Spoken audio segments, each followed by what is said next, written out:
पहला क्वेश्चन है, what is the most preferred site for intramuscular injection in children. बच्चों की बात की जा रही है कि बच्चों में आईएम इंजेक्शन है जो किस साइट पर दिया जाएगा। Mid deltoid site, that means upper arm में क्या, vastus lateralis site, ventrogluteal site या फिर डॉर्सोग्लूटियल साइट, कहाँ पर दिया जाएगा।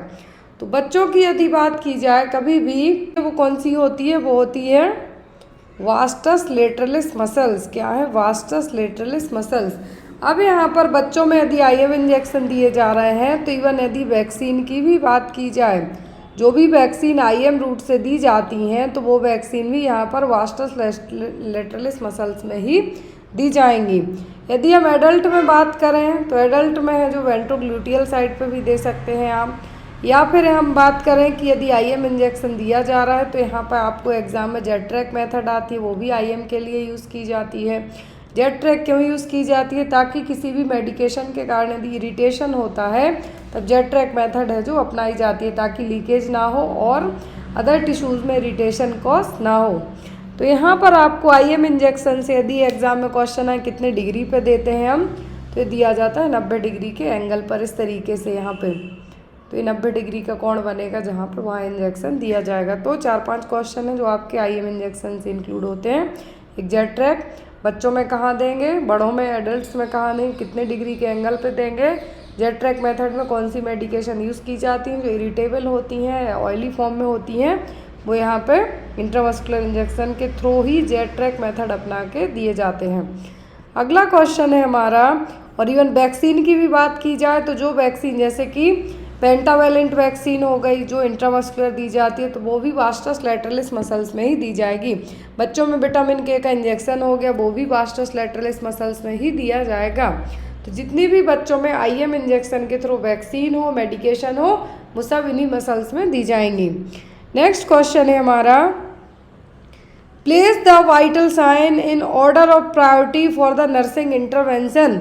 नर्सिंग इंटरवेंशन की यहाँ पे बात की जा रही है तो वाइटल साइन का आपको ऑर्डर है जो प्लेस करना है। सही ऑर्डर क्या होगा, respiratory rate 28 breath per minute, SpO2 89% है, टेम्परेचर 37.3 डिग्री है, heart rate 72 beat per minute है।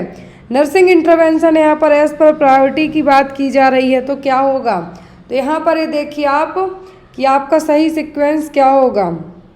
तो टेम्परेचर भी ठीक है, हार्ट रेट भी यहाँ पर ठीक है, तो ये दोनों चीज़ें आप बाद में इनको रख सकते हैं। बट जो SpO2 वैल्यू है, जो ऑक्सीजन सेचुरेशन है, क्या है, कम है, यहाँ पर क्या है, कम है, तो आपका पहले आएगा, क्योंकि प्रायोरिटी बेस्ड आपको रखना है, किसको प्रायोरिटी आप देंगे। फिर आपका रेस्पिरेटरी रेट है जो 18 से 20 तक हो तो फिर भी ठीक है, लेकिन यहाँ पर ए भी बढ़ा हुआ है तो आपका यहाँ पर क्या होगा, ए हो जाएगा। फिर आपका आता है क्या, टेम्परेचर, क्या होगा, टेम्परेचर, हार्ट बीट नॉर्मल है तो यहाँ पे आप लास्ट में इसको रखेंगे। तो आपका सही क्या होगा, BACD। ऑप्शन फर्स्ट में है BACD, दूसरे में है CABD, ACBDB या फिर BCDA। तो ये देखिए जैसा यहाँ पे कहा गया है कि प्रायोरिटी बेस्ड आपको रखना है, तो प्रायोरिटी में सबसे पहले आपका प्रायोरिटी क्या होगी, ऑक्सीजन सेचुरेशन कम है तो इसको प्रायोरिटी देंगे आप, रेस्पिरेटरी रेट ज़्यादा है तो इसको देंगे, देन टेम्परेचर और हार्ट रेट क्योंकि नॉर्मल है तो यहाँ पे इसको देंगे। तो यहाँ पर क्या होगा, BACD, मतलब आपका ऑप्शन ए यहाँ पे सही होगा। क्लियर है।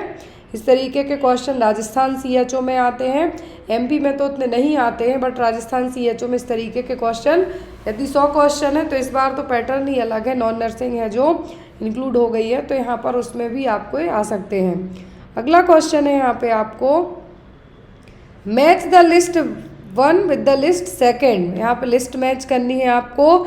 एक लिस्ट में दी गई है मैकेनिकल डिवाइसेस तो दूसरे में दिए गए हैं फिजिकल कंफर्ट, मतलब क्या है जो किसके लिए काम करेगा। देन अगेन आपको यहाँ पे जोड़ी मिला के आपको करेक्ट आंसर है जो चूज़ करना है।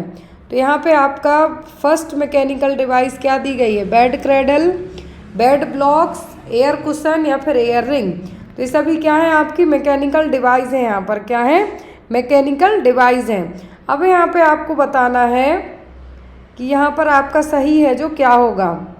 तो यहाँ पर आपका जो बेड क्रेडल है, बेड क्रेडल यूज़ किया जाता है कि to prevent the top cloth coming in contact with the patient. तो यहाँ पे आपका ये क्या हो जाएगा, ए का फोर्थ हो जाएगा। फिर आता है bed blocks. Bed blocks use किए जाते हैं अरेस्ट द हेमरेज या फिर ब्लीडिंग को प्रिवेंट करने के लिए। किसके लिए? जो बेड ब्लॉक्स हैं किसके लिए यूज़ किए जाएंगे? तो बेड ब्लॉक्स एक कंफर्ट डिवाइस है जो कि स्क्वायर शेप में आ सकता है, एक तरीके की सीट टाइप से रहेगी। हेमरेज को प्रिवेंट करने में इनको यूज़ है जो किया जा सकता है। तो यहाँ पर क्या होगा, टू अरेस्ट द हेमरेज। फिर आपका आता है एयर कुशन। तो एयर कुशन यूज़ किया जाता है कि किसी भी बॉडी पार्ट्स में यदि प्रेशर पड़ रहा है तो उसको रिलीव करने के लिए। फिर आपका आता है air ring, to lift the hip from the bed. तो यहाँ पे आपका ये हो जाएगा। क्लियर है? तो अब आपका क्या बना, बेड क्रेडल हो गया फोर्थ, मतलब जो top cloth coming in contact with the patient है। फिर बेड ब्लॉक्स हेमरेज को प्रिवेंट करने में, एयर कुशन प्रेशर ना पड़े किसी बॉडी पार्ट्स को उसको रिलीव करने में यूज़ होगा, एयर रिंग होगा to lift the hip from the bed. तो यहाँ पर क्या है, एयर रिंग है। क्या है? एयर रिंग है जो कि एक डिवाइस है। ये किसके लिए यूज़ की जाएगी? तो इसका यूज़ किसके लिए किया जाएगा? ये होगा हिप को अप करने के लिए। तो यहाँ पे आपका आंसर क्या होगा, ए फोर्थ, बी थर्ड, सी सेकेंड, डी फर्स्ट। क्या होगा? ए फोर्थ, बी थर्ड, सी सेकेंड और डी वन। यहाँ पे आपको इस तरीके के क्वेश्चन एग्जाम में आ सकते हैं। अगला क्वेश्चन है हमारा,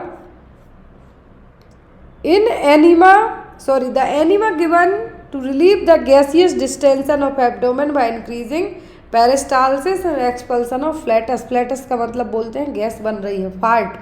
क्या बोलते हैं यहाँ पे आप इसको? फ्लैटस का मतलब ना पता हो तो फार्ट, गैस पास करना।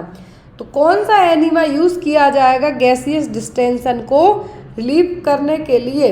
एनिमा क्यों दिया जाता है? गैस बन रही हो, या फिर कोई मेडिकेशन देनी हो, या फिर रेक्टम को खाली करना हो, या फिर हेलमिंथेस इन्फेस्टेशन हुआ हो तो उसके लिए कौन सा एनिमा देंगे हम?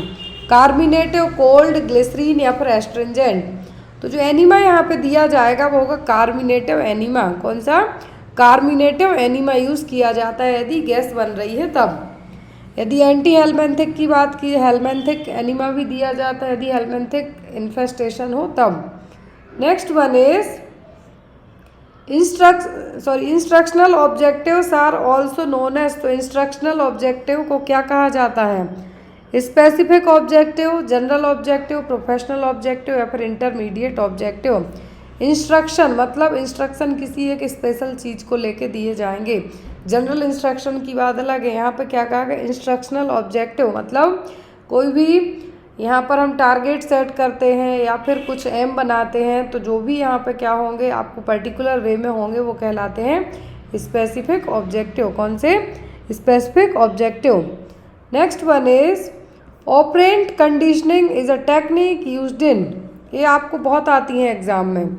ऑपरेट कंडीशनिंग है जो किसके लिए यूज़ की जाएगी ये टेक्निक? मोटिवेशनल काउंसलिंग के लिए, ग्रुप काउंसलिंग के लिए, बिहेवियरल काउंसलिंग के लिए, फिर वोकेशनल काउंसलिंग के लिए। तो ये टेक्निक अपनाई जाती है। किसके लिए अपनाई जाएगी? आप लोग भी यहाँ पे अपने क्वेश्चन है जो मार्क कर सकते हैं। तो यहाँ पर जो ऑपरेंट कंडीशनिंग है, ये ऑपरेंट कंडीशनिंग थ्योरी अपनाई जाती है किसके लिए? बिहेवियर को चेंज करने के लिए। तो यहाँ पर बिहेवियरल काउंसलिंग के लिए इसको अपनाया जा सकता है। किसके लिए? बिहेवियरल काउंसलिंग के लिए। जो ऑपरेशनल कंडीशनिंग थ्योरी है इसको इंस्ट्रूमेंटल कंडीशनिंग थ्योरी के नाम से भी जाना जाता है।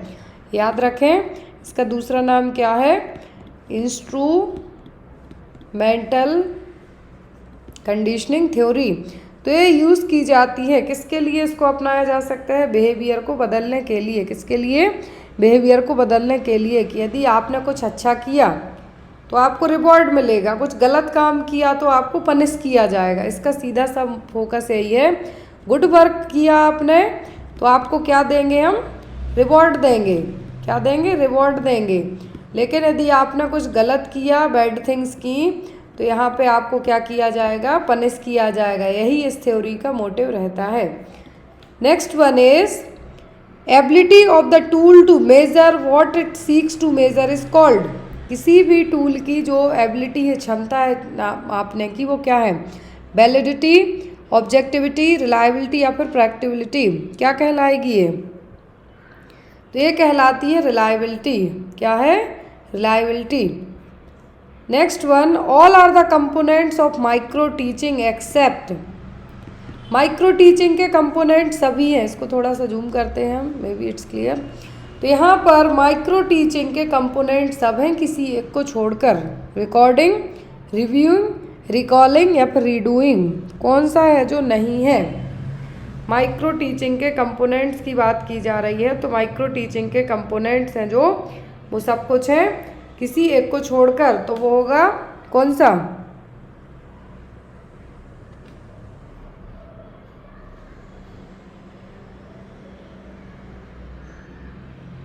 तो यहाँ पर माइक्रो टीचिंग का जो कंपोनेंट्स होते हैं एक्चुअल में, जैसे प्लानिंग होगी, क्या आप पढ़ाने वाले हैं, किस तरीके से आप एक्सप्लेन करने वाले हैं, वो सब चीज़ें हो जाएंगी, लेकिन रिकॉलिंग यहाँ पे नहीं होगा।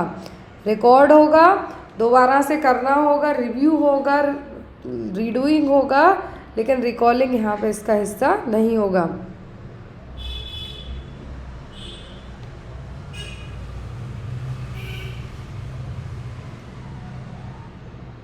नेक्स्ट वन इज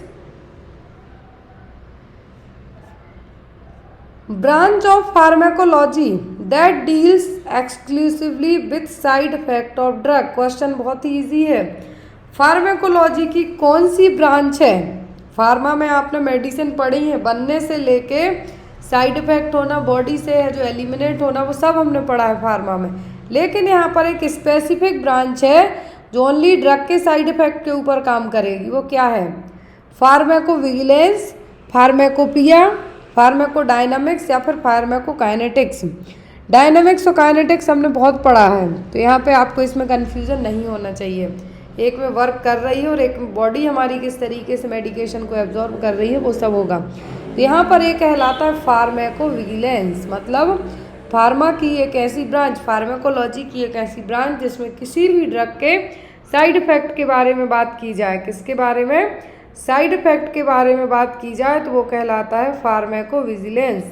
तो यहाँ पर किसी भी ड्रग का साइड इफेक्ट कैसे होता है, एडवर्स इफेक्ट कैसे होता है, उस मेडिसिन से क्या प्रॉब्लम हो रही है, किस तरीके से रिएक्ट कर रही है, वो सब चीज़ें किस में आएंगी? फार्माकोविजिलेंस में। मतलब साइड इफेक्ट, एडवर्स इफेक्ट, क्या नुकसान हो रहा है, उस चीज़ को आप कैसे प्रिवेंट कर सकते हैं, वो पूरी चीज़ें स्टडी किस में होंगी? फार्माकोविजिलेंस में।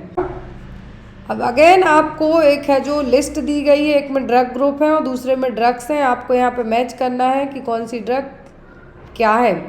एक साइड ड्रग ग्रुप में आपको दिए गए हैं ACE inhibitors, angiotensin antagonist, calcium channel blocker या फिर कार्डियक ग्लाइकोसाइड। सभी मेडिकेशन एंटी हाइपरटेंसिव ड्रग हैं।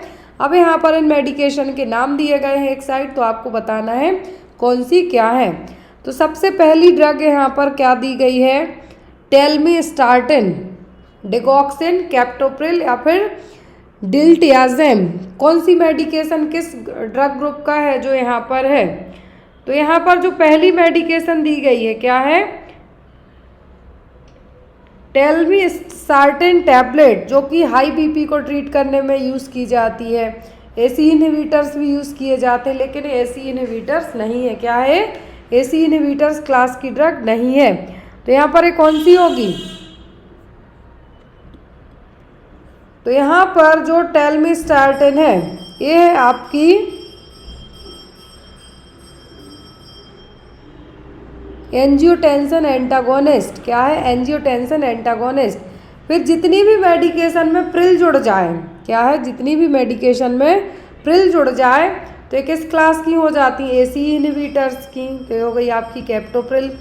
कैल्शियम चैनल ब्लॉकर, क्या है? Calcium channel blocker. Cardiac glycosides हमने पढ़ा है, डिगॉक्सिन। क्या पढ़ी है हमने? Digoxin digitalis agent.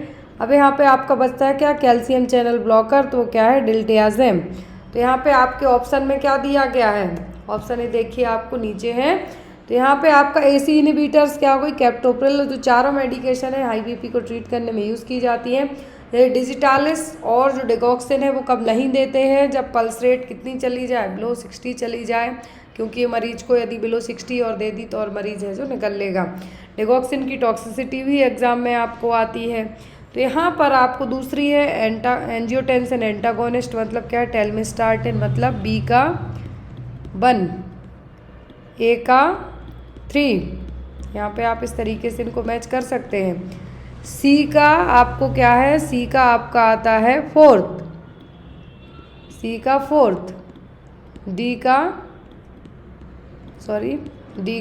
2, मतलब 3 1 4 2, क्या है 3 तो फर्स्ट में नहीं है, सेकंड में है, तो यहाँ पे आपका यही होगा 3 1 4 2।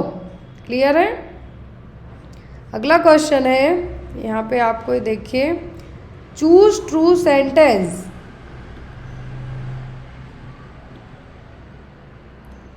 Choose true sentence from the definition are given below. अब यहाँ पे देखिए 4 डेफिनेशन दी गई हैं, इनमें से सही सेंटेंस आपको बताना है क्या है। पहले में क्या कहा गया है आपको, साइड इफेक्ट्स आर हार्मफुल और seriously unpleasant effect occurring at doses intended for therapeutic effects which call for reduction of dose और withdrawal of the drug. Side effect क्या है, हार्मफुल हैं और सीरियस भी, अनप्लेजेंट मतलब चाहे के भी आप उनको नहीं रोक सकते हैं। दूसरे में कहा toxicity implies a direct action of the drug often a high dose damaging cell. तीसरे में कहा है adverse effect are action of drug that are not specifically desired in a treatment and are excited at therapeutic dose level. फिर है idiosyncrasy implies an inherent qualitative abnormal reaction to a drug usually due to genetic abnormality. अब यहाँ पर आपको सही sentence पहचानना है कि सही इनमें से कौन सा है। तो यहाँ पर आपको पहले में क्या कहा गया है कि साइड इफेक्ट क्या है, हार्मफुल है, क्या है हार्मफुल है। लेकिन यहाँ पर ये भी कहा गया है कि ये किसी भी मेडिकेशन के रिडक्शन के कारण हो सकते हैं, तो ऐसा नहीं है। यस, टॉक्सिसिटी है जो यहाँ पर किसी भी ड्रग के हाई डोज के कारण हो सकती है, जिससे सेल डैमेज हो सकती हैं, तो ये आपका सही है। फिर यहाँ पे क्या कहा गया, adverse effect are action of drug that are not specially desired in a treatment. तो किसी ना किसी मेडिकेशन के थेराप्यूटिक डोज देने के बाद भी यदि एडवर्स इफेक्ट होते हैं तो वो कॉमन चीज़ है, तो यहाँ पर ये आपका ये भी नहीं होगा, ये भी गलत है। The idiosyncrasy implies an inherent qualitative abnormal reaction or drug usually due to genetic abnormality। Idiosyncrasy यहाँ पर इडियोपैथिक हमने पढ़ा है, मतलब जेनेटिक, तो यहाँ पर वही है इडियोसिंक्रेसी। क्या है, इडियोसिंक्रेसी का मतलब यहाँ पर वही है कि कोई मेडिकेशन हो सकता है जेनेटिकली ही आपकी बॉडी उसको है जो क्या कर जाए, हार्मफुल कॉज कर जाए। तो किसी भी मेडिकेशन का हार्मफुल फिजिकल रिएक्शन देखने को मिलना एक तरीके से यदि आपके जेनेटिक्स में ऐसा हुआ है तो आपका आंसर होगा बी एंड डी। बी और डी एक परफेक्ट डेफिनेशन इडियोसिंक्रेसी की और टॉक्सिसिटी की। Next is misoprostol is indicated in all except. तो मीजोप्रोस्टॉल का इस्तेमाल सभी के लिए किया जाता है किसी एक को छोड़कर।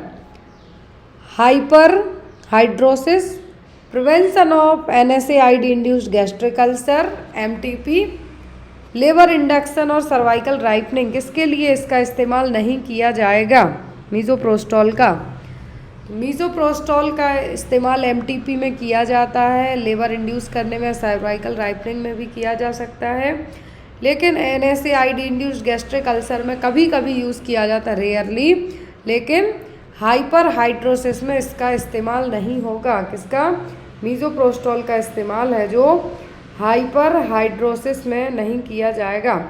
हाइपर हाइड्रोसिस का मतलब क्या होगा, बहुत ज़्यादा स्वेटिंग होना। क्या है, एक्सेसिव स्वेटिंग होना, बहुत ज़्यादा पसीना आना। इस केस में इसका इस्तेमाल नहीं होगा मीजोप्रोस्टॉल का। MTP की तो ये ड्रग ही है, लेबर इंड्यूस करने में भी इसका इस्तेमाल किया जा सकता है, और NSAID जो non steroidal anti inflammatory drug है, इनके कारण यदि गैस्ट्रिक अल्सर होते हैं तो उसको प्रिवेंट करने में भी दे सकते हैं, बट ज़्यादा स्वेटिंग हो रही है तो इसका इस्तेमाल नहीं होगा। Next one, damage to Wernicke's area of the left temporal lobe result in. तो यदि वर्निक्स एरिया यदि डैमेज होता है लेफ्ट टेम्पोरल लोब का, इसके कारण क्या हो सकता है, impairment in understanding speech and written language, contralateral neglect, increased impulsivity या फिर loss of initiative and drive. क्या देखने को मिलेगा, तो वो होगा यदि लेफ्ट टेम्पोरल लोब में प्रॉब्लम होती है, वर्निक्स एरिया डैमेज होता है, तो जो बोल रहे हैं और जो लिख रहे हैं वो आपको समझने में नहीं आएगा, इम्पेयरमेंट होगी, प्रॉब्लम होगी। Next one is an increase in the ability to extract information from the environment as a result of experience or practice with the stimulation coming from it is called। तो यहाँ पर क्या होगा आपका answer? देखिए इसको पूरा जूम आउट किया है ताकि क्वेश्चन पूरा दिखे आपको। क्वेश्चन में क्या कहा गया? Increase in the ability to extract information from the environment. यदि आप अपने वातावरण से कोई चीज़ सीख रहे हैं तो ये क्या है? कॉग्निटिव लर्निंग है, एक्सपेरिमेंटल है, परसेप्चुअल है या फिर रोट लर्निंग है? ये कहलाएगी आपकी कौन सी लर्निंग? ये कहलाएगी परसेप्चुअल लर्निंग। क्या होगी? Perceptual learning. Next one, any relatively permanent change in behavior that occurs as a result of practice or experience it is defined as। यहाँ पर एक डेफिनेशन दी गई है कि कुछ आपके बिहेवियर से, कुछ आपकी प्रैक्टिस से जो चीज़ें सीख रहे हैं जिसके कारण आपके व्यवहार में परमानेंटली चेंजेस देखने को मिले, वो क्या? एजुकेशन होगा, लर्निंग होगा, कंडीशनिंग होगा, क्लासिकल कंडीशनिंग होगा। ये कहलाता है लर्निंग। लर्निंग मतलब आप कुछ पढ़ के सीख रहे हैं, कुछ प्रैक्टिस से सीख रहे हैं आप अपनी। तो इस यदि आप कुछ सीख रहे हैं तो कॉमन सी बात है कि आपका बिहेवियर भी चेंज होगा। तो यहाँ पर क्या होगी? आपकी learning process. Next one, what refers to a shared historical and cultural heritage. तो हमारे जो हिस्टोरिकल और कल्चरल हेरिटेज को आगे बढ़ाने का काम करेगा वो क्या? रेस, इथनेसिटी, कल्चर या फिर डायस्पोरा। क्या कहलाएगा ये कहलाता है हमारे एथनिसिटी। क्या है? Ethnicity. Next one, the systematic elimination of one category of people by another also known as ethnic cleansing is termed as. ये तो एक नया सा ही क्वेश्चन है बट यहाँ पे फिर भी, तो यहाँ पर एक सिस्टमैटिक एनहिलेशन है। क्या है? सिस्टमैटिक एनहिलेशन है जिसमें कुछ लोग हैं, अलग अलग कैटेगरी के भी हो सकते हैं। तो क्या है? जीनोसाइड, कॉलोनाइजेशन, डोमिनेंस या फिर होमिसाइड। क्या कहलाएंगे ये सब? ये कहलाते हैं जीनोसाइड। क्या है? जीनोसाइड। एक कैटेगरी के बहुत सारे लोग हैं। देखिए, annihilation of one category of people by another, तो ये क्या है? ये है genocide. Next one, what refers to learning and performing the socially accepted characteristics for giving sex. तो यहाँ पर एक प्रोसेस है आपकी। क्या है? एक प्रोसेस है, सोशली एक्सेप्टेड प्रोसेस है। वो क्या है? Gender identity, gender role, gender performance या फिर जेंडर फ्लूडिटी। ये आपका कहलाएगा जेंडर रोल। क्या होगा? जेंडर रोल आपका बताता है कि आपको अपनी सोसाइटी में क्या करना है। बट नाउअडेज ऐसा बिल्कुल भी नहीं है। लड़कियां कुछ भी कर सकती हैं, लड़के कुछ भी कर सकते हैं। Next one, the type of binder used to secure the dressing on the rectum, perineum and in the groin area। तो perineum area, rectum area, groin area, इसके लिए बैंडेज पूछी गई थी आपसे यूपीसीएचओ एग्ज़ाम में। यूपीसीएचओ एग्ज़ाम में क्वेश्चन आया है। तो वो कहलाता है टी बाइंडर। यहाँ पे आपको और कुछ की ज़रूरत ही नहीं है, कहलाता है टी बाइंडर, जिसमें रेक्टल, पेरिनियम और ग्रोइन एरिया में यदि ड्रेसिंग की जानी है तब यहाँ पे यूज़ किया जाएगा, क्योंकि और कोई यहाँ पे टिकेगा नहीं, ना स्ट्रेट ना स्लिंग। तो यहाँ पर क्या होगा? T binder. Next one, name the type of fracture that occurs when bone is cracked and bent without breaking completely across. यहाँ पे आपको एक फ्रैक्चर पूछा गया है कि जिसमें बोन क्या है? चटक गई है, क्रैक हो गई है, लेकिन बेंट भी हुई है, लेकिन पूरे तरीके से कंप्लीटली है जो ब्रेकआउट नहीं हुई है। वो क्या है? डिप्रेस्ड, इम्पैक्टेड, कम्युनिटेड या फिर ग्रीनिस्टिक फ्रैक्चर। तो ये आपका कहलाएगा कौन सा? ग्रीनिस्टिक फ्रैक्चर। जैसे लकड़ी तोड़ के दातून के लिए आप टंग क्लीनर बनाने का काम करते हैं, हो सकता है किया हो आपने, तो उस दौरान आपका हाफ हिस्सा है जो लकड़ी का आधा टूट जाएगा बट आधा है जो बेंड रहेगा, जुड़ा हुआ रहेगा। तो वो क्या कहलाता है? ग्रीनिस्टिक फ्रैक्चर। इम्पैक्टेड फ्रैक्चर में इंटरनल फ्रैक्चर हुआ है बट बाहर है जो स्किन सेमेस दिख रही है। नेक्स्ट वन है आपका यहाँ पर बर्न। अब यहाँ पे आपको बर्न में इसका मैनेजमेंट बताना है कि टाइप ऑफ बर्न में कौन सा मैनेजमेंट सही होगा।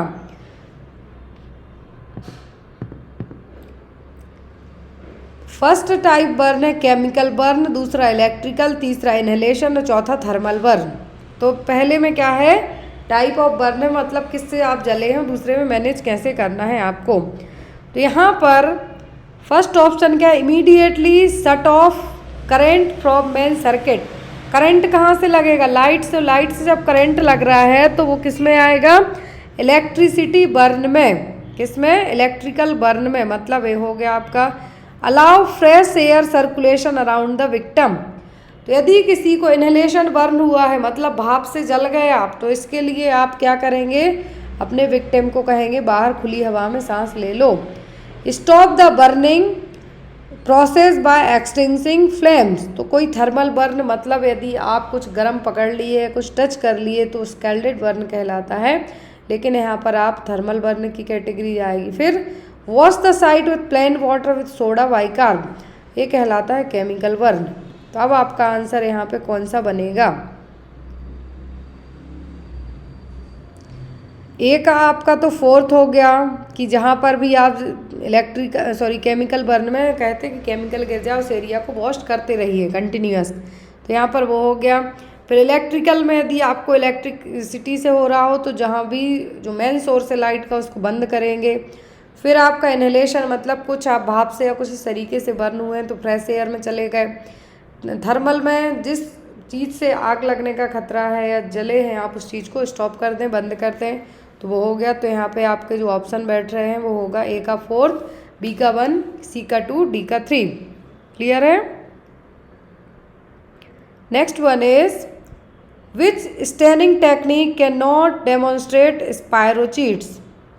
स्पायरोचीट के लिए कौन सी टेक्निक डेमोन्स्ट्रेट नहीं की जाती है, simple staining, impregnation staining, negative staining या फिर डिफरेंशियल स्टेनिंग। स्पायरोचीट्स आपको हो सकता है कुछ कुछ याद आ रहा हो। स्पायरोचीट्स है जो किसके लिए रिस्पॉन्सिबल है, तो स्पायरोचीट्स है जो रिस्पॉन्सिबल एक तरीके का बैक्टीरिया है। क्या है, बैक्टीरिया है। तो यहाँ पर है हेलिकली कॉइल्ड शेप्ड बैक्टीरिया है। तो यहाँ पर इसके थ्रू क्या होता है, लाइमी डिसीज भी कॉज हो सकती है स्पायरोचीट के थ्रू। तो यहाँ पर ट्रिप्नोमा, बोरियल, लेप्टोस्पायरा ये सब इसी की कैटेगरी के हैं। तो यहाँ पर जो स्टेनिंग नहीं होगी डेमोन्स्ट्रेट करने लायक वो होगी सिंपल स्टेनिंग टेक्निक, बाकी ये सभी होंगी। नेक्स्ट वन, स्फेरिकल और oval cell bacteria known as. जो बैक्टीरिया का शेप स्फेरिकल शेप में हो वो कौन से होंगे, कोकाई, बेसिलाई, विब्रियो या स्पायरा।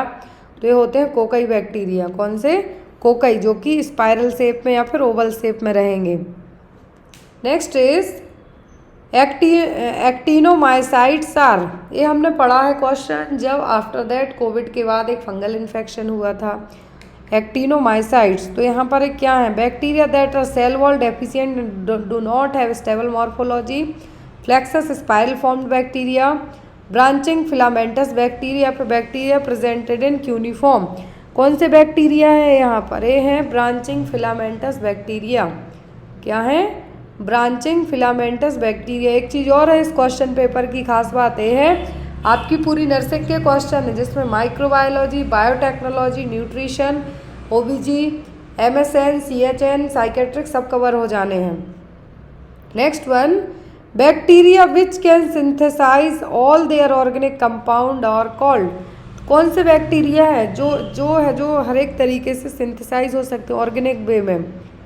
ऑटोट्रॉप्स, हेटरोट्रॉप्स, कीमोट्रॉप्स या फिर फोटोट्रॉप्स। फोटोट्रॉप्स को तो लाइट की ज़रूरत होती है, क्या है, लाइट की ज़रूरत पड़ती है फोटोट्रॉप्स वालों को, ये कहलाते हैं ऑटोट्रॉप्स बैक्टीरिया। क्या है, autotrophs bacteria. Next one of the following is not the nutritional deficiency disease. तो इनमें से कौन सी है जो खाने पीने के कारण न्यूट्रिशन की कमी के कारण नहीं होगी, डायबिटीज़, मलाइटिस, एनीमिया, थायराइड या फिर ऑस्टियोमलेशिया। क्या है जो खाने पीने की या न्यूट्रिशन की कमी के कारण नहीं होगा, एनीमिया होगा, थायराइड हो सकता है आयोडीन की कमी से हो जाए, ऑस्टियोमलेशिया विटामिन सी की कमी से हो जाए। अब यहाँ पर बचता है डायबिटीज़, मलाइटिस। तो इंसुलिन आपकी न्यूट्रिशन का हिस्सा नहीं है, तो यहाँ पे आपका क्या होगा, डायबिटीज़, मलाइटिस। क्लियर है। नेक्स्ट वन, देन अगेन आपको यहाँ पे मैच करना है सेट ए को सेट बी से। तो एक साइड है conjugated protein, essential amino acid, semi essential amino acid या फिर डेफिशिएंसी ऑफ राइबोफ्लेविन। क्या होगा यहाँ पर? अब आप यहाँ पे मैच कीजिए क्वेश्चन नंबर 27। तो यहाँ पर कॉन्जुगेटेड प्रोटीन है तो वो होता है हीमोग्लोबिन। क्या होगा? हीमोग्लोबिन। फिर यहाँ पे आपका आता है एसेंशियल अमीनो एसिड तो वो है tryptophan, semi essential amino acid तो वो है आर्जिनिन, राइबोफ्लोविन की कमी से ओरल थ्रस है जो हो सकता है ओरल थ्रस। तो यहाँ पे आपका आंसर क्या होगा? ए का आपका हो जाएगा 2 हीमोग्लोबिन, बी का हो जाएगा 1, सी का हो जाएगा आपका क्या 4th एंड डी का हो जाएगा आपका क्या 3 ओरल थ्रस। क्लियर है? Next is amino acid are classified into essential, non essential and semi essential acid. Non essential amino acids are all except, ये हमने पढ़े एसेंशियल, नॉन एसेंशियल और semi essential. Most of the हमने essential amino acid पढ़े हैं। तो इनमें से नॉन एसेंशियल सब हैं किसी एक को छोड़कर। ऑप्शन में ग्लूटामिक एसिड, सिस्टीन, प्रोलीन या फिर एलानिन। कौन सा नहीं है? तो वो होगा सिस्टीन। क्या है? सिस्टीन। नेक्स्ट इज एक साइड स्प्लिंट दिए गए हैं और कौन सा स्प्लिंट्स किसके लिए यूज़ किया जाता है दिया गया है। अब आपको बताना है सही क्या होगा। Thomas splint, arm splint, Gooch splint और लिस्टन्स स्प्लिंट। यहाँ पर स्प्लिंट दिए गए हैं, आप बताइए कि कौन सा स्प्लिंट्स किसके लिए इस्तेमाल किया जाता है। तो थॉमस स्प्लिंट्स यूज़ किया जाता है हिप को इमोबिलाइज करने के लिए, तो ये नहीं होता। हिप इमोबिलाइज करने के लिए लिस्टन स्प्लिंट यूज़ किया जाता है। क्या है? लिस्टन स्प्लिंट है जो यूज़ किया जाता है। फिर आपका आता है used for immobilization of the fracture of upper and lower extremity. तो इसके लिए इस्तेमाल किया जाता है गोच स्प्लिंट। क्या है? गोच। फिर आपका यहाँ पे आता है used for immobilization of the fracture of humerus. तो इसके लिए कौन सा यूज़ किया जाएगा? इसके लिए इस्तेमाल किया जाता है आर्म स्प्लिंट। फिर यहाँ पे आपका वास्ता used for immobilization of fracture of the femur और टीबिया। तो इसके लिए होता है थॉमस स्प्लिंट। तो यहाँ पर आपके स्प्लिंट देखिए मैच हो गए। थॉमस किसके लिए यूज़ हो रहा है? फ्रैक्चर ऑफ द फीमर और टीबिया के लिए, मतलब ए का 4th। तो ए का 4th, ए का 1 है, ये है ए का 4th है यहाँ पे। बी का 3 used for the immobilization of fracture of the humerus, arm splint है। गोच स्प्लिंट, तो गोच यूज़ किया जा रहा है fracture of the upper and lower extremity के लिए। Liston splint immobilization of the hip. Clear? Next one, omega 3 and omega 6 are fatty acid which are required for healthy individual. तो omega 3 और omega 6 fatty acid हैं जो कि ज़रूरी भी हैं एक हेल्दी पर्सन में। किस तरीके के एसिड हैं? पॉली अनसैचुरेटेड, मोनोसैचुरेटेड, अनसैचुरेटेड या फिर सैचुरेटेड फैटी एसिड। तो ये हैं हमारे किस कैटेगरी के? Poly unsaturated fatty acid category के। तो यहाँ पर आपका नेक्स्ट है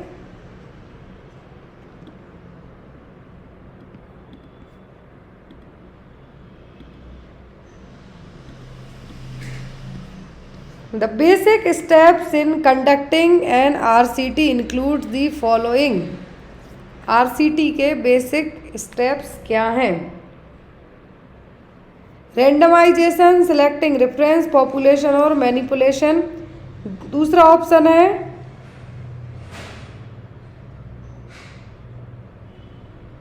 दूसरे ऑप्शन में drawing up a protocol, intervention, assessment of outcome, randomization, selecting reference and experimental population और intervention. Last randomization, manipulation, assessment of outcome. RCT का मतलब होता है रेंडमाइज्ड कंट्रोल्ड ट्रायल।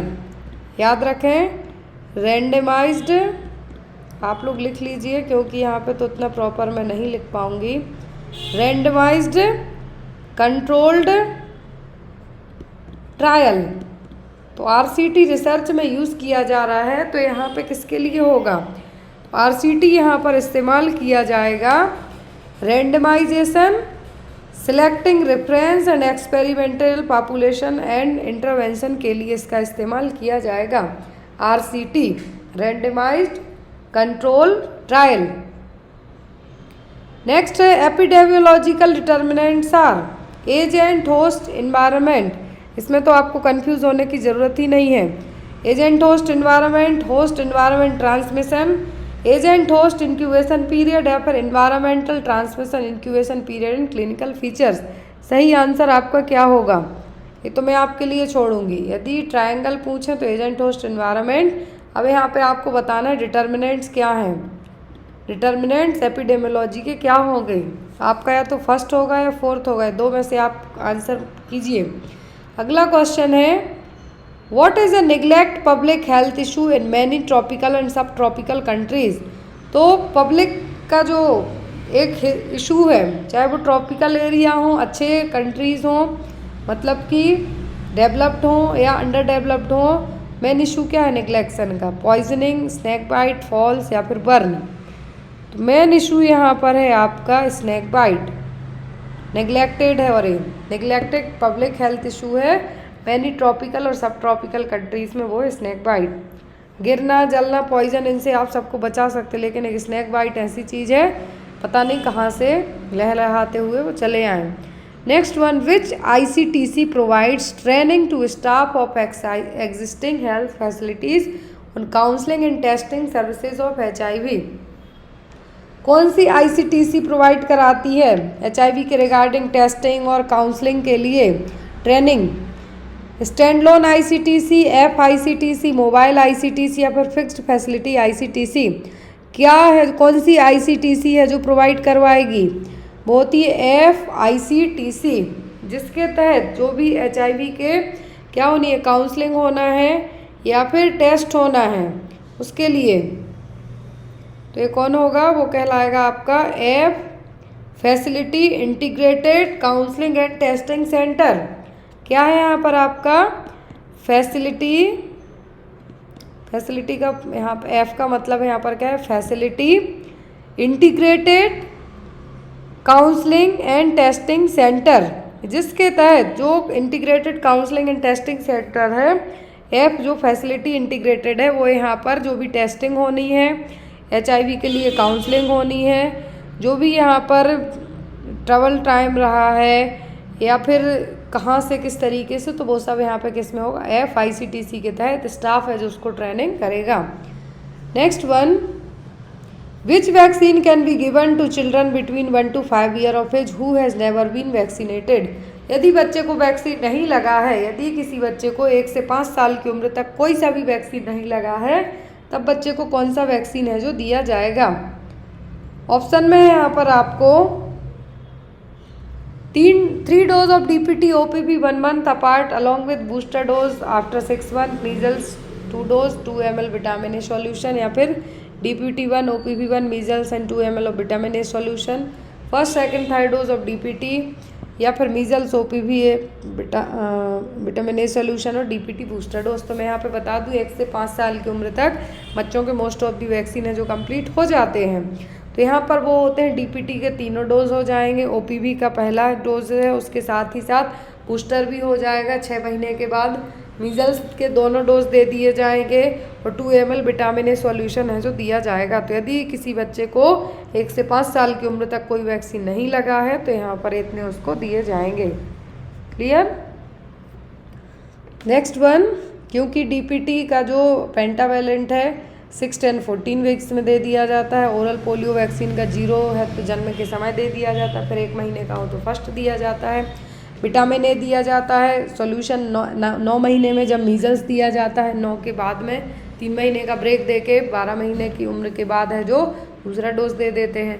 इस तरीके से पूरी वैक्सीन यहाँ पे दे दी जाएंगी। Next one is the priority intervention under adolescent health programme are.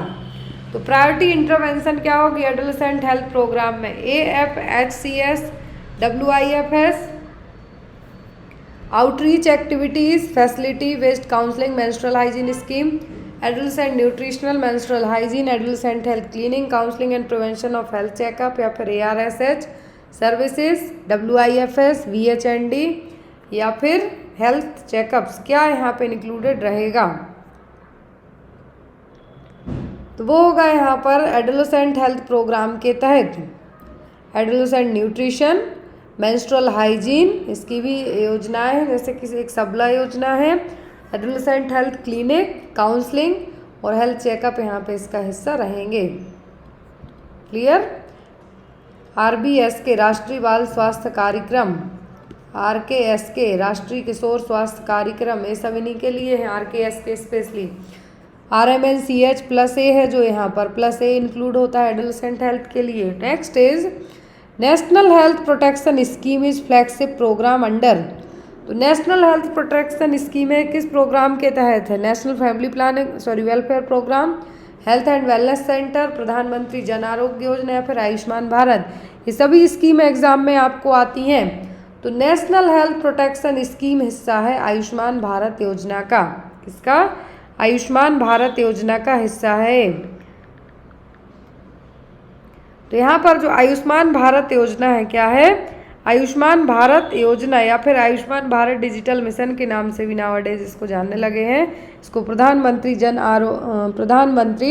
Jan Arogya Yojana या फिर आयुष्मान भारत प्रधानमंत्री जन आरोग्य योजना के नाम से जानते हैं। इसमें बहुत सारी है जो स्कीम्स इंक्लूड की गई हैं। तो इसी के तहत ये भी है कौन सी? नेशनल हेल्थ प्रोटेक्शन स्कीम किसके अंदर है? आयुष्मान भारत के तहत। नेक्स्ट इज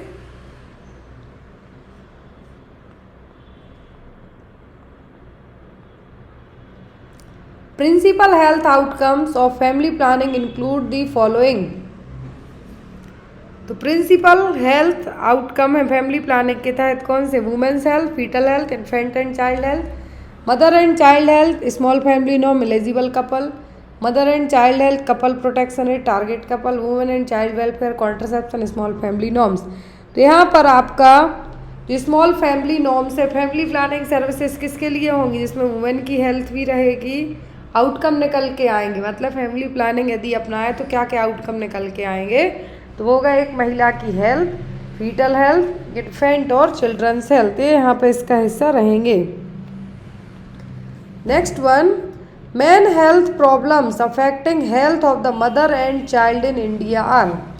तो माँ और बच्चा है जो भारत में किस समस्याओं से जूझते हैं? मेन हेल्थ प्रॉब्लम है जो poor health care delivery, population explosion, gender inequality, violence against women, female foeticide, social inequality of women, malnutrition, infection, uncontrolled reproduction या फिर डोमेस्टिक एब्यूज, सब्सटेंस एब्यूज और सेक्सुअल एब्यूज। माँ और बच्चा दोनों की यहाँ पे बात की जा रही है। तो ये दोनों गुजरते हैं माल न्यूट्रिशन, इन्फेक्शन और अनकंट्रोल्ड रिप्रोडक्शन से। मतलब वो बिना कोई मेथड अपनाए एक के बाद एक बच्चे पैदा करते जा रहे हैं, जिसके कारण माँ और बच्चे दोनों को ही प्रॉब्लम होती है। तो यहाँ पर मेन हेल्थ प्रॉब्लम क्या है भारत में? माल न्यूट्रिशन है, इन्फेक्शन है और अनकंट्रोल्ड रिप्रोडक्शन है। नेक्स्ट वन इज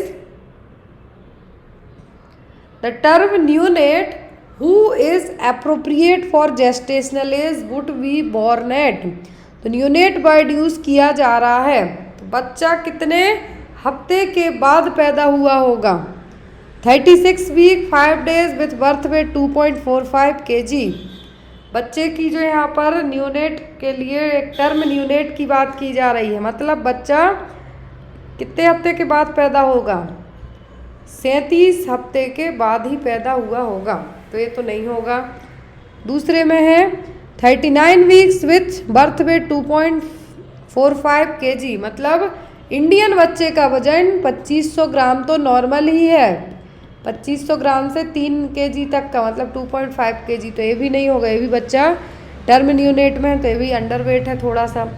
फिर 42 weeks 1 day with birth wait 2.6 kg, 41 weeks 5 day with birth wait 2.6 kg। कौन सा बच्चा यहाँ पर इस कैटेगरी में फिट होगा? तो वो होगा यहाँ पे आपका ये वाला। न्यूनेट की बात की जा रही है। 41 हफ्ते 5 दिन का, 42 वीक 1 दिन हो गया, तो यहाँ पर पोस्ट टर्म हो जाएगा। क्या हो जाएगा ये? Post term. देखिए कितना ट्रिकी सा क्वेश्चन है। क्वेश्चन इतना छोटा सा है कि टर्म न्यूनेट है जिसमें एक एप्रोप्रिएट जेस्टेशनल एज क्या होगी? तो यहाँ पे देखिए वजन तो सही दिया है कि 2.6 kg रहेगा, लेकिन जब बच्चा आफ्टर 42 वीक के बाद पैदा होता है तो वो पोस्ट टर्म प्रेगनेंसी में कंसीडर हो जाएगा, टर्म में नहीं आएगा। यदि बिलो 36 होता है प्री टर्म में आ जाएगा, फिर 37 के पहले होता तो प्री टर्म में। लेकिन यहाँ पर देखिए 39 वीक के साथ अंडरवेट दिया है, ये भी अंडरवेट दिया है, ये दोनों में वजन सही है लेकिन एक पोस्ट टर्म है और एक टर्म है, इसीलिए ऑप्शन 4 आपका सही होगा कि 41 हफ्ते 5 दिन हुए हैं, बर्थ वेट 2.6 kg है, तो ये टर्म न्यूनेट में कंसीडर किया जाएगा। Next one is baby birth weight of less than 1000 gram is termed as. देखिए यहाँ पर लो बर्थ वेट की हमने कई कैटेगरी पढ़ी हैं, low birth weight, very low birth weight, extremely low birth weight, और यहाँ पर SFD बेबी, मतलब यहाँ पर कौन से बेबी होंगे, स्मॉल फॉर डेड बेबीज। क्या है, स्मॉल फॉर डेड बेबीज। तो यहाँ पर आपका आंसर क्या होगा, यदि बच्चा 1 किलोग्राम से भी कम वजन का पैदा हुआ है तब वो किस कैटेगरी में आएगा, तो वो आएगा हमारा extremely low birth weight babies में। यदि 1500 से होता, कितना, बिलो 1500 होता तो very low birth weight, below 2.5 kg होता, मतलब 2500 ग्राम से कम होता तो लो बर्थ वेट होता। फिर यहाँ पर क्या होगा आपका, स्मॉल फॉर डेट, मतलब टाइम पूरा हो गया, सब हो गया, बच्चा पैदा हुआ तो साइज छोटी है, वजन कम है, वो हो जाएगा। Next one is dose of injection adrenaline 1/10,000 for neonatal resuscitation is. ये भी एग्जाम में, एम्स के एग्जाम में बहुत आया है, पहले नॉर्सेट में तो बहुत पूछा गया है।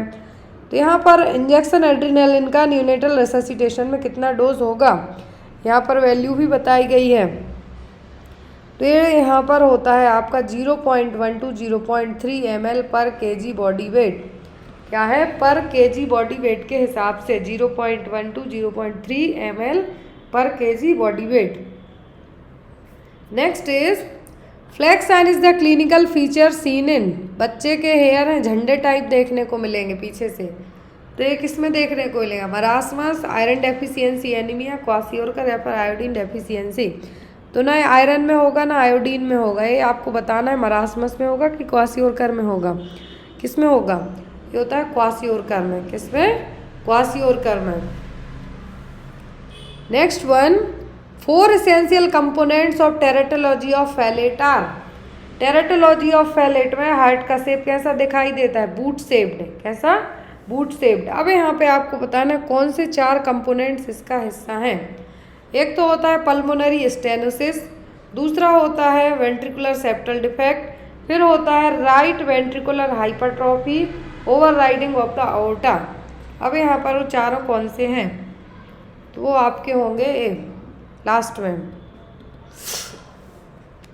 नेक्स्ट वन इज, यहाँ पे आपको बूट शेप्ड हार्ट जरूर एग्जाम में पूछा जाता है, चेस्ट एक्सरे किया जाएगा तो, और यहाँ पे चारों पूछे जाते हैं टेरेटोलॉजी ऑफ फैलेट में, तो यही है VSD, right ventricular hypertrophy, overriding of आउट्रा, पल्मोनरी स्टेनोसिस।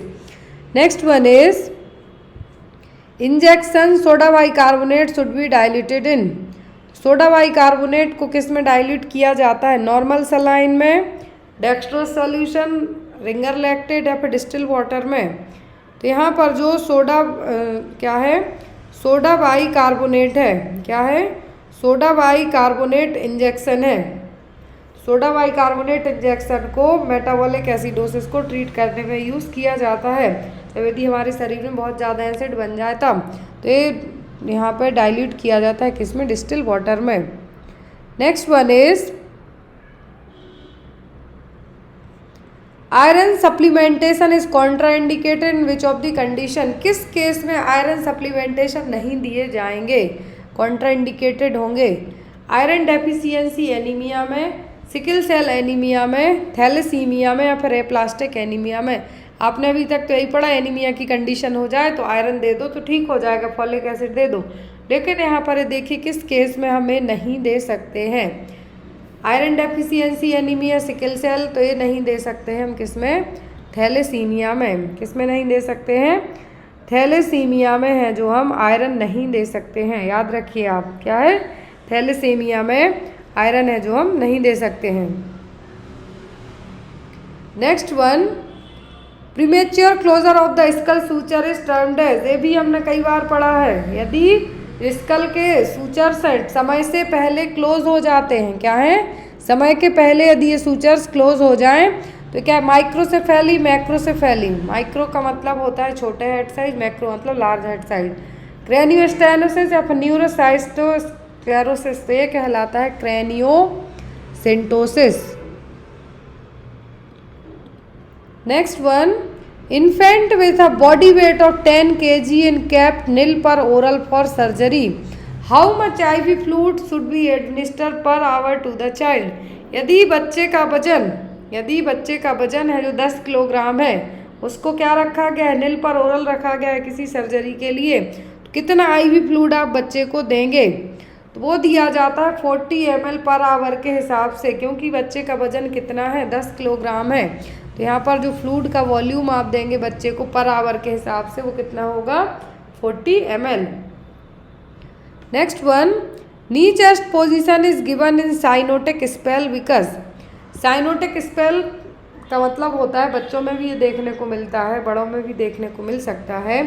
साइनोटिक स्पेल में होता क्या है कि रोते रोते आ करके रह जाएंगे, लेकिन एक तरीके से हमें कहेंगे कि बच्चे जनरली होता है या फिर जिनको हार्ट डिफेक्ट हो उनमें प्रॉब्लम देखने को मिलती है कि रोते रोते आ करके रह जाएंगे, उनके लिप्स हैं जो ब्लू टाइप हो जाएंगे, सांस नहीं लेंगे, साउंड नहीं निकालेंगे, तो ये क्या कहलाता है, साइनोटिक स्पेल। ऐसे केस में बच्चों को नीचेस्ट पोजीशन प्रेफर्ड की जाती है, क्या है, नीचेस्ट पोजीशन प्रेफर की जाती है। Cyanotic spell tetralogy of Fallot में भी कॉमनली देखने को मिलता है। तो ये नीचेस्ट पोजीशन क्यों दी जाती है, It reduces peripheral resistance and pooling of blood in the peripheries. It increases peripheral resistance and pooling of blood in the peripheries.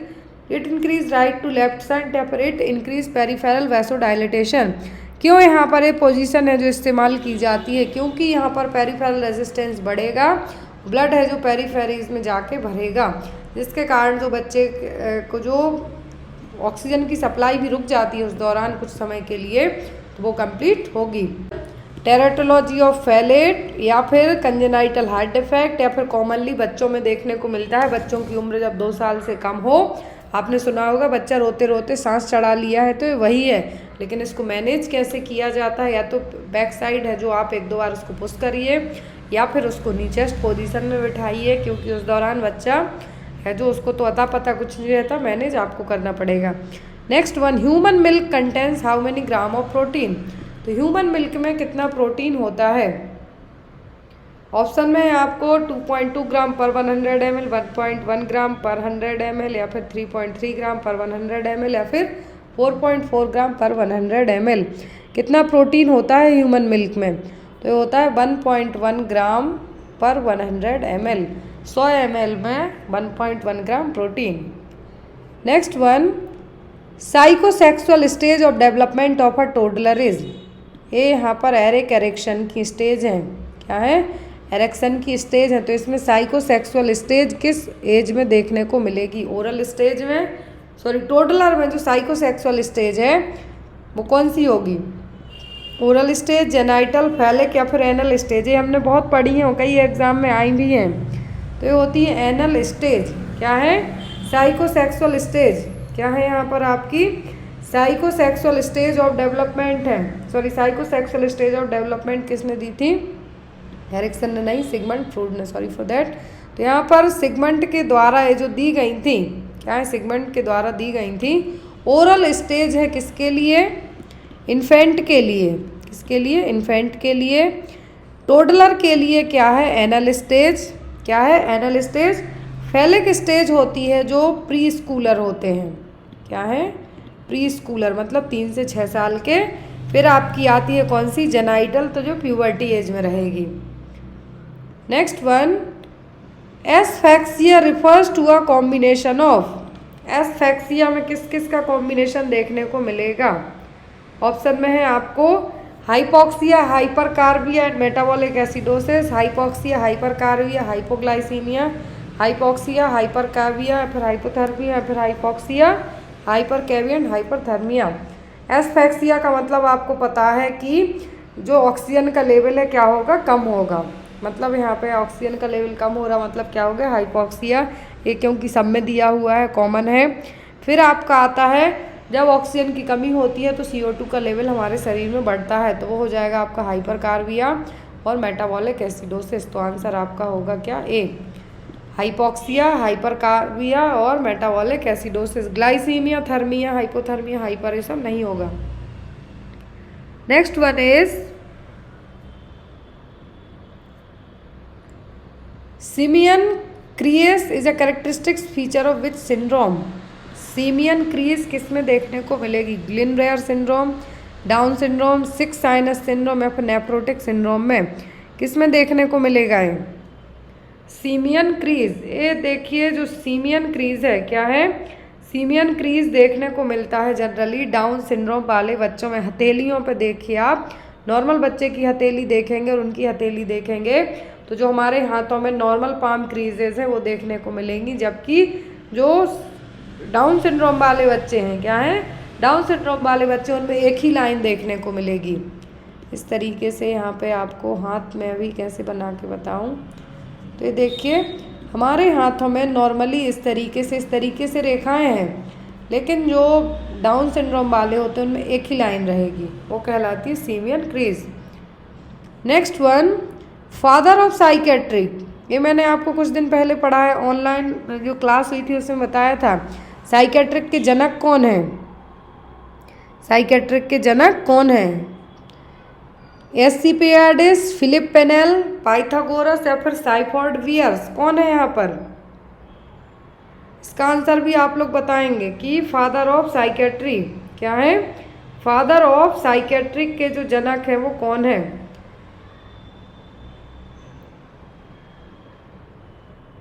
तो फादर ऑफ साइकेट्रिक कौन है, फिलिप पेनेल, क्या है, Philippe panel.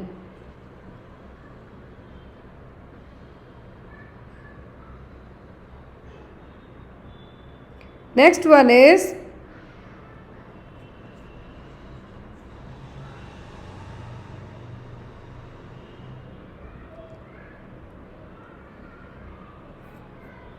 repetitive and non-purposeful movement carried out uniformly in the absence of external stimulus is known as।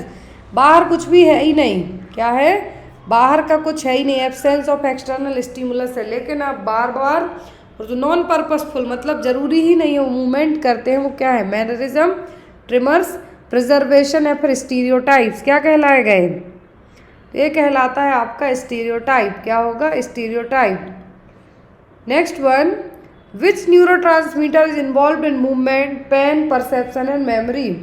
तो कौन सा neurotransmitter involve होगा, आपको कोई दर्द हो रहा है, आपकी याददाश्त को लेके, आपके मूवमेंट को लेके, हिस्टामिन, डोपामिन, एसिटाइल कोलिन या फिर नॉर एपिनेफ्रिन, कौन सा होगा यहाँ पर, तो वो होता है एसिटाइल कोलिन। कौन सा, acetyl choline. Next one, which of the following is not a component of mini mental status examination. MMSE 30 points होते हैं, हमने पढ़ा है, कौन सा नहीं है, कौन सा यहाँ पर नहीं है, ओरिएंटेशन, अटेंशन, कैलकुलेशन या फिर इंसाइट। MMSE में कौन सा हिस्सा यहाँ पे नहीं है। 30 पॉइंट्स पढ़े हैं हमने MMSE के। तो MMSE जो स्केल है, क्या है, MMSE जो स्केल है इसमें क्या क्या चीज़ें हम चेक करते हैं, वो सब हैं लेकिन कोई एक नहीं है। तो MMSE में हम ओरिएंटेशन भी चेक करते हैं, अटेंशन चेक करते हैं, कैलकुलेशन भी चेक करते हैं। अब यहाँ पर जो चेक नहीं होगा वो क्या होगा, इंसाइट। क्या होगा, insight. Next one is which of the following is a typical anti psychotic. Nowadays typical anti psychotic है जो कम यूज़ की जाती हैं, तो कौन सी है, रेस्पेरिडोन, क्लोजापाइन, क्विटिपियन या फिर haloperidol.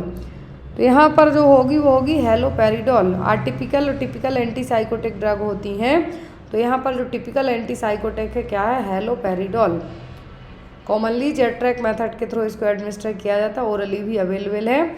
Next one, the client who is a chronic alcohol abuser admitted to psychiatric unit with symptom of gross memory disturbance, disorientation, confusion, confabulation and impairment of insight. Nurse understand that the client has the symptom of. तो तो यहाँ पर यदि आपका कोई client psychiatric unit में admit हुआ है, लंबे समय से शराब एब्यूज़र रहा है, शराब पीते रहा है, उसको कंफ्यूज है, डिस्टर्ब है, डिसोरिएंटेशन, कुछ समझ में नहीं आ रहा कहाँ है, ना उसको अपने बारे में कुछ भी अता पता है, तो क्या है? Wernicke syndrome, Korsakoff, alcohol induced mood disorder या फिर अल्कोहल हेल्यूसिनेशन, ये क्या कहलाएगा? ये कहलाता है कोर्साकॉफ साइकोसिस। क्या है? कोर्साकॉफ साइकोसिस। वर्निक्स होता है तो थायमिन देके ट्रीट कर सकते हैं, लेकिन ये क्या है? कोर्साकॉफ साइकोसिस। Next one, irrational fear of being in place away from familiar setting of families known as, घर से दूर रहने पे किसी को बहुत डर लगता है, वो क्या है?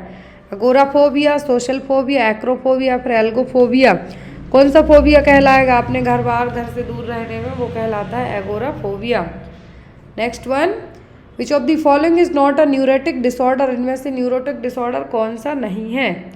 Phobic anxiety, OCD, catatonic schizophrenia या फिर सोमेटोफॉर्म डिसऑर्डर। कौन सा है जो न्यूरोटिक नहीं है? तो वो कैटाटोनिक सीजोफ्रेनिया। कैटाटोनिक सीजोफ्रेनिया बहुत रिस्की होता है क्योंकि आपकी बॉडी में आप इस तरीके से पोस्चर बना के बैठ जाएंगे कि खुद को हार्म पहुंचा सकते हैं। हालांकि ये सभी प्रॉब्लमेटिक है, लेकिन कैटाटोनिक सीजोफ्रेनिया साइकेट्रिक डिसऑर्डर है, न्यूरोटिक नहीं है। नेक्स्ट वन, रिपीटेशन और mimicking of word heard is termed, जो सुना आपने वही रिपीट किया। जनरली ये बच्चे करते हैं, लेकिन साइकेट्रिक पेशेंट में देखने को मिलेगा रिपीट कर रहे हैं, मिमिक्री कर रहे हैं, जो सुनते हैं वो क्या? इकोलेलिया, इकोपैरेक्सिया। तो ये कहलाता है क्या? इकोलेलिया। क्या कहलाएगा? इकोलेलिया, जो सुना वही रिपीट करना। Next one is, a nurse in prenatal clinic is assessing a 28-year-old woman who is 24 weeks pregnant. Which of the following finding would lead the nurse to suspect that the client has mild preeclampsia? ये देखिए 28 साल की महिला है, 24 हफ्ते की गर्भवती है, प्रेग्नेंट है, तो एज अ नर्स आप पता कैसे करेंगे कि उसको माइल्ड प्रीएक्लेम्सिया है? कौन से लक्षण बताएंगे? Glycosuria, hypertension, seizure, haematuria, blurry vision, decreased urine output, hypertension, oedema, proteinuria, hypotension, burning, micturition और वॉमिटिंग।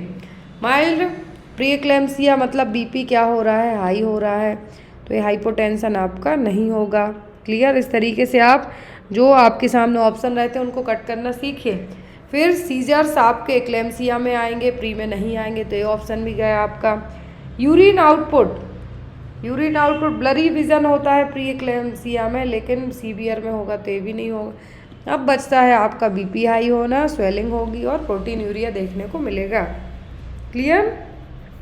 एक लक्षण है जो अलग करेगा एक्लेम्सिया और प्री एक्लेम्सिया को। तो एक्लेम्सिया में क्या आने लगती हैं? एक्लेम्टिक फिट्स आने लगती हैं, जिसको आप एक्लेम्टिक फिट्स के नाम से याद रख सकते हैं। Next one, the cord is attach to the margin of the placenta. यदि cord margin of the placenta से अटैच है तो ये क्या है? वेलामेंटस, प्लेसेंटा फेनेस्ट्रेटा, वेटलडोर या फिर placenta मेम्ब्रेनिका।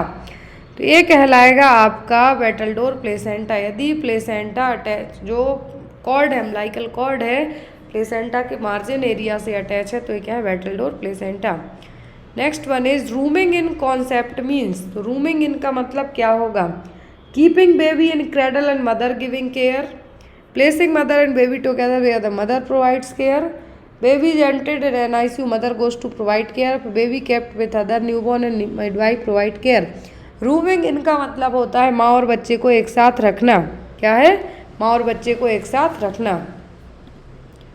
Most common drug used in stimulation of ovulation. बहुत सारे केसेस में ओव्यूलेशन क्या होता है? मतलब एग रिलीज होने की जो प्रोसेस है वो स्टॉप हो जाती है कुछ टाइम के लिए, तो एक ड्रग यूज़ की जाती है स्टिमुलेट करने के लिए। क्या है? क्लोराम्ब्यूसिल, क्लोमिफेनसिट्रेट, मिथोट्रैक्सेट या फिर साइक्लोफॉस्फामाइड। कौन सी मेडिकेशन यूज़ की जाती है? तो वो होती है क्लोमिफेनसिट्रेट। क्या है? क्लोमिफेनसिट्रेट है जो यूज़ की जाती है ओव्यूलेशन को दोबारा से स्टिमुलेट करने के लिए। अगला क्वेश्चन है यहाँ पर, A client in the 30th week of pregnancy develop hyperemesis gravidarum. Which of the following laboratory findings indicate the need for intervention? यहाँ पर यदि hyperemesis gravidarum हो रहा है मतलब वॉमिटिंग हो रही है, क्या है? प्रेगनेंसी इंड्यूस्ड वॉमिटिंग हो रही है, इसके लिए हार्मोन रिस्पॉन्सिबल होता है human chorionic gonadotropin hormone, HCG hormone, और ये जनरली फर्स्ट ट्राइमेस्टर के बाद सबसाइड हो जाते हैं। किस केस में आपको लगेगा कि पेशेंट को केयर की ज़रूरत है? Urine specific gravity 1010, serum sodium 140 MEQ पर लीटर, प्रेजेंस ऑफ कीटोन, या फिर सीरम पोटेशियम 4.0 MEQ पर लीटर। किस केस में आपको लगेगा कि अब ये नॉर्मली मैनेज नहीं होगा? तो यदि कीटोन बॉडीज़ यूरिन में आने लगें तब यहाँ पर पेशेंट को इंटरवेंशन की ज़रूरत पड़ेगी, अदरवाइज इसको कॉमनली कंसीडर किया जाता है और आफ्टर फर्स्ट ट्राइमेस्टर के बाद ये अपने आप सबसाइड हो जाता है। Next one, in case of shoulder dystocia, the maneuver used to rotate the posterior shoulder to anterior position 180 degree of a corkscrew movement, it is called as, ये कौन सा मैन्यूवर कहलाएगा शोल्डर डिस्टोकिया में? यदि patient जो बच्चा है क्या है शोल्डर डिस्टोकिया का केस है तो यहाँ पर 180 डिग्री के उस पर पूरा घुमाया जाएगा एंटीरियर पोजीशन में, पोस्टीरियर शोल्डर से एंटीरियर पोजीशन में। तो कौन सा मैन्यूवर होगा? बुट्स मैन्यूवर, आल फोर्स एक्सट्रैक्शन, या फिर जेवेनेली मैन्यूवर? कौन सा मैन्यूवर ये कहलाएगा? ये कहलाता है वुड्स मैन्यूवर। क्या है? Woods manoeuvre. ये ट्रेंड गायनेकोलॉजिस्ट ये काम कर सकते हैं। Next one, intrauterine pressure in the second stage reach. ये भी क्वेश्चन आपको UPCHO एग्जाम में पूछा गया था। इंट्रायूट्राइन प्रेशर सेकेंड स्टेज में कितना होगा? 40 to 90 mm of Hg, 100 to 120 mm of Hg, 130 to 150 mm of Hg, या फिर 160 to 200 mm of Hg। कितना होगा? यदि ये प्रेशर ज़्यादा हाई होता है तो यूट्रस रप्चर होने के चांसेस हो सकते हैं, कम होगा कॉन्ट्रैक्शन प्रॉपर नहीं आएंगे, नॉर्मल डिलीवरी नहीं करवा पाएंगे। तो यहाँ पर ये कितना होगा? सेकेंड स्टेज में पहुँच जाता है 100 से 120 mm of Hg तक। Next one, the coordination between फंडल contraction and cervical dilatation is called. तो कोऑर्डिनेशन है फंडल कॉन्ट्रैक्शन और सर्वाइकल डायलेटेशन के बीच का, तो ये क्या है? Polarity, dextro rotation of the uterus, contraction of uterus, या फिर रिट्रैक्शन ऑफ द यूट्रस। ये क्या कहलाएगा? तो ये कहलाता है पोलैरिटी। क्या है? पोलैरिटी। फंडल कॉन्ट्रैक्शन और सर्वाइकल डायलेटेशन, सर्विक्स इतनी ज़्यादा डायलेट हो जाती है during the first stage of labour कि दिखना ही बंद हो जाती है, तो कहलाता है एफास्टमेंट। एक क्वेश्चन आपके लिए है, इसका आंसर आप लोग कमेंट बॉक्स में देंगे। 71 से जो 150 तक है वो हम नेक्स्ट क्लास में पढ़ेंगे। The method used for induction of labour are the following except. सभी मेथड लेबर इंड्यूस करने में यूज़ की जाती हैं, किसी एक को छोड़कर। तो कौन सी है जो इस्तेमाल नहीं होगी? Use of prostaglandin, stripping of membrane, fundal massage, या फिर आर्टिफिशियल रप्चर ऑफ मेम्ब्रेन। तो यहाँ पर आपको बताना है कि सब मेथड इस्तेमाल की जाएंगी लेबर इंड्यूस करने में, किसी एक को छोड़कर। इसका आंसर आप लोग कमेंट बॉक्स में देना। आई होप सो कि आज की क्लास आपको अच्छी लगी हो। जो भी डाउट वगैरह रह जाए वो आप बेझिझक होके पूछ सकते हैं। क्वेश्चन नंबर 71 से जो 150 तक है वो हम नेक्स्ट क्लास में कवर करेंगे। जो भी लोग PDF बुक्स, जो भी स्टडी मटेरियल ऑर्डर करना चाहते हैं मेरे डायरेक्ट व्हाट्सएप नंबर पे कांटेक्ट करके कर सकते हैं। Thank you for watching us. Bye bye, take care.